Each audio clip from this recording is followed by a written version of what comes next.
The ant and the cricket. Explanation. A silly young cricket, accustomed to sing through the warm sunny months of gay summer and spring, began to complain when he found that at home his cupboard was empty and winter was come. The poet describes that there was a young cricket who was silly, foolish. Why silly and foolish? Because he used to sing through the months of happy summer and spring. It means he did not work, he did not do anything else except singing. He just wasted time. But time and tide wait for none. Have you ever seen, have you ever experienced that time has stopped? No. Now, after summer and spring, winter came, and during winter, he had nothing to eat. So he started complaining, he started bickering, he started moaning when he found that there was nothing in his cupboard. He could not find anything to eat, and everything was empty.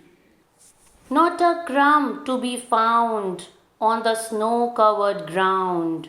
Not a flower could he see, not a leaf on a tree. Means that he could not find anything to eat, not even a grain on the snow covered ground. There was snow everywhere because it was winter season. And there was neither a flower nor a leaf on the tree because in winter we usually don't have any blossoms. So the cricket complained, the cricket felt regretted. Oh, what will become of me? Now, what will happen to him? He could not eat anything, he did not have anything to eat.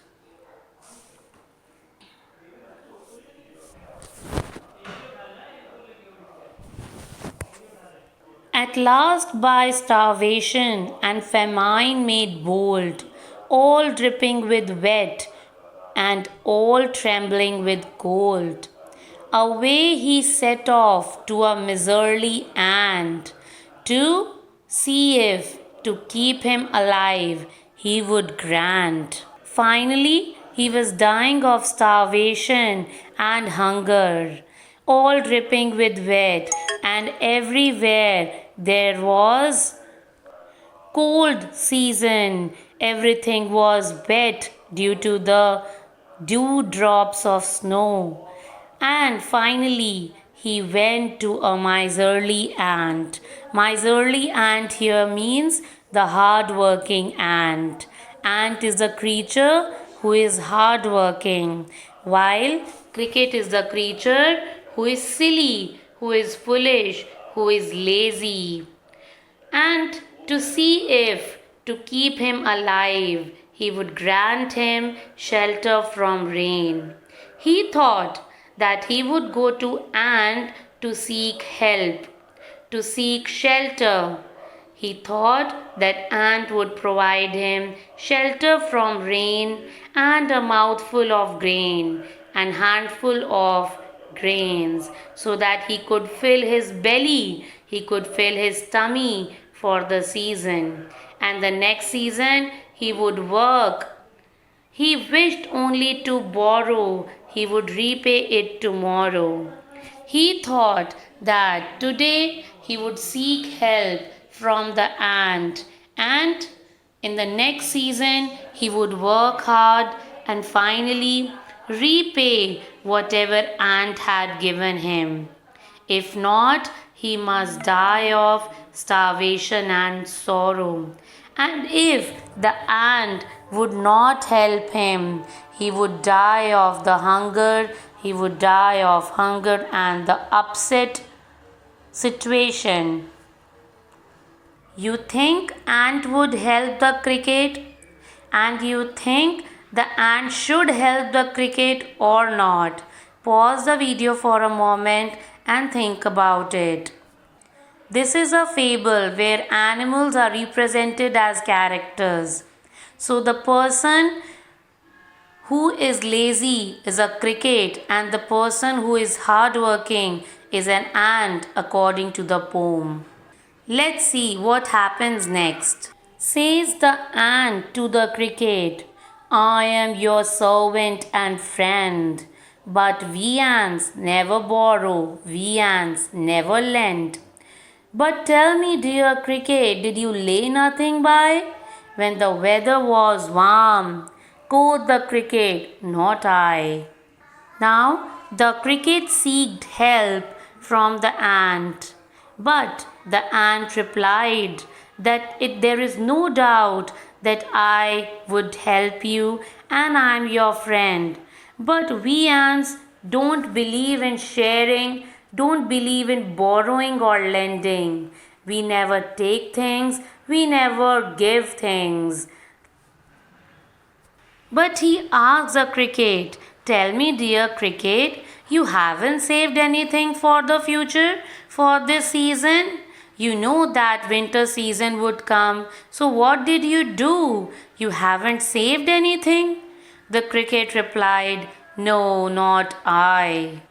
My heart was so light that I sang day and night.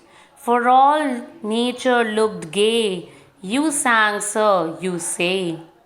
The cricket says, my heart was so light. He says that he was feeling happy during the summer season and he sang day and night. All day and all night he used to spend time in singing.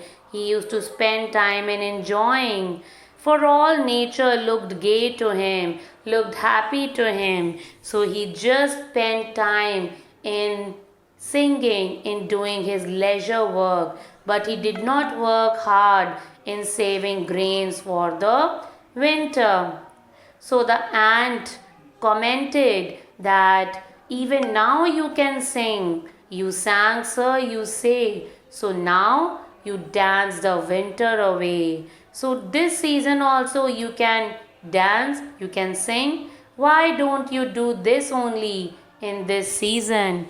During this time also you can spend your time in these leisure work. The cricket is foolish enough not to realize his mistake till the end. The ant's behavior can be called both good or bad. Yes, each reader has his or her own opinion. So, how many of you think that the ant has done good in not helping the cricket? And how many of you feel that ant has done bad in not helping the cricket? Should the ant help or shouldn't he help? What is your opinion? Well, this situation can be parallelly thought of the situation in studies as well. There are some of us who spend time in leisure activities and do not complete our work on time. And finally, during the exam time, we have to work harder than ever and we cannot score good marks, we cannot achieve good marks. So, you think this is a parallel thought here? You agree? Yes. Thus ending, he hastily lifted the wicket. Who hastily lifted the wicket? The ant. He quickly lifted the wicket and out of the door turned the poor little cricket. So he kicked the poor little cricket out of the door. Folks call this a fable. Everyone calls this a fable. Readers call this a fable. Fable where animals are presented as characters. I'll warrant it true. I'm sure. I'm warning. I'm sure it's true. Some crickets have 4 legs and some have 2. This is the humor. This is the joke. This is the truth that the poet says that some crickets have 4 legs as represented in the poem, that the cricket who wasted his time during the summer season, and some have two. Who has two legs? Human beings. There are some human beings also who waste their time and they keep on lagging behind. They are lazy enough, they are not sure enough about themselves to understand that they should complete, they should be saving, they should be resourceful enough to prepare themselves for crisis situation, for a critical situation. Once again, I tell you that insect cricket has four legs. Then the poet says that crickets have four legs where he did not spend his time wisely, and the poet is comparing lazy crickets with two-legged creature, the human being, and he says that we should also not waste time. He is teaching us a lesson that is we should not waste time. We should plan something, we should plan out so that we should not fail during a critical situation. He says that enjoy the present moment, but you should also be organized, be systematic, be methodical for the future as well. Don't be mindless as the cricket. Here the beautiful poem ends. So, children, what did you learn from the poem? Write the main idea of the poem in your notebook.